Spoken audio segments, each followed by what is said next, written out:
Saya suka lagu Batak karena saya ini sebenarnya ngefans sama Bang Judika. Saya ngefans sekali sama Bang Judika. Lagu-lagunya saya suka sekali. Pertama kali saya suka lagu Batak itu lagu Martina.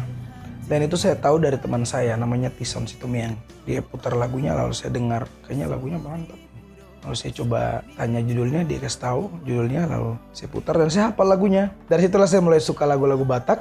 Dan waktu itu saya juga punya ya hubungan lah sama orang Batak juga. Jadi saya juga belajar dari dia beberapa lagu-lagu yang dia kasih buat saya untuk dinyanyikan. Karena banyak orang yang waktu dia upload video saya, banyak orang yang minta untuk diupload lagi dong, diupload lagi katanya.